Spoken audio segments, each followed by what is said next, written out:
Case സാധാരണഗതിയിൽ അത്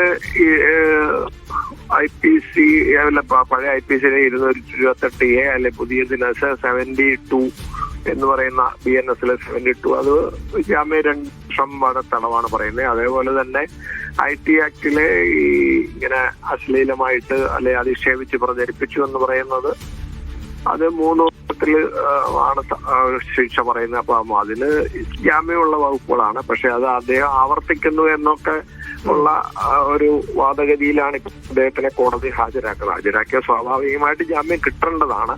പിന്നെ ഇനി അതിന് എതിരെ സാധാരണ ആ രീതിയിൽ കോടതി നിരീക്ഷിക്കുമ്പോൾ ഇതുള്ളത് കൂടിയാണ്. കാരണം ഇത് വലിയ വിദ്വേഷം ഉണ്ടാക്കുന്നുണ്ട്. സ്ത്രീ പുരുഷൻ എന്നൊക്കെയുള്ള സാധനത്തിൽ വലിയൊരു ഭിന്നിപ്പുണ്ടാക്കാൻ ഇതൊക്കെ കാരണമാവുന്നുണ്ട്. മറ്റൊന്ന് ഈ പറഞ്ഞതുപോലെ അധിക്ഷേപിക്കുക, അപമാനിക്കുക, ആ പരാതിക്കാരിയുടെ പേഴ്സണൽ കാര്യങ്ങൾ പുറത്തെത്തിക്കുക, അത് വലിയ സോഷ്യൽ മീഡിയയിൽ വലിയ ഫൈറ്റിന് കാരണമാക്കുക, ആ തരത്തിൽ കൂടി. പിന്നെ രാഹുൽ ഈശ്വർ ഇടപെട്ടിട്ടുള്ള ഇതിനു മുമ്പുള്ള സമാനമായിട്ടുള്ള കേസുകളിലും അതിജീവിതകളെ അപമാനിച്ച ഒരു ഹിസ്റ്ററി ഉണ്ട്.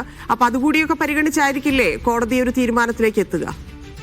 പരിഗണിക്കാം. പക്ഷെ ഏത് കുറ്റങ്ങളാണ് അദ്ദേഹത്തിന് മേൽ ചുമത്തപ്പെട്ടിരിക്കുന്നത് അല്ലെ പോലീസ് തെളിവ് ഹാജരാക്കുന്നത് എന്നതിനെ ആസ്പദമാക്കിയിരിക്കാം. മറ്റേത് സാമൂഹ്യ പ്രശ്നമായിട്ട് അദ്ദേഹം ഒരു പൊതുവെ ഇങ്ങനെ ഉള്ള പ്രത്യേകിച്ച് സ്ത്രീ സമൂഹത്തിനെ അപഹാസ്യമായ രീതിയിൽ ചിത്രീകരിക്കുകയും പുരുഷ സമൂഹത്തിന്റെ സംരക്ഷണത്തിനെന്നുള്ള രീതിയിൽ പറഞ്ഞുകൊണ്ട് അദ്ദേഹം ഒരു സാധാരണ നിയമത്തിന് വ്യത്യസ്തമായ രീതിയിൽ സമീപനം വഹിക്കുന്ന ആളാണ്. അത് കൂടുതൽ പ്രശ്നങ്ങൾ ഉണ്ടാക്കും അദ്ദേഹം എന്ന രീതിയിൽ പറയുമ്പോൾ കോടതി തൽക്കാലം ജാമ്യം കൊടുക്കണ്ടെന്ന് വിചാരിച്ചാൽ കൊടുക്കില്ല. പക്ഷേ ഇത് കൊടുക്കാൻ പറ്റുന്ന കുറ്റങ്ങളൊക്കെയാണ് അദ്ദേഹം ചെയ്തത്. പക്ഷേ ഈ ഒരു സാമൂഹ്യ പശ്ചാത്തലം വെച്ചിട്ട് ഇദ്ദേഹത്തിന് കൊടുക്കുന്നതിനകത്തുള്ള അപാകതകൾ ചൂണ്ടിക്കാണിക്കുമ്പോൾ താൽക്കാലികമായിട്ട് ചിലപ്പോൾ കോടതി സാധ്യത കുറവാണെങ്കിൽ കോടതി ചിലപ്പോൾ റിമാൻഡ് ചെയ്തു എന്ന് വന്നേക്കാം.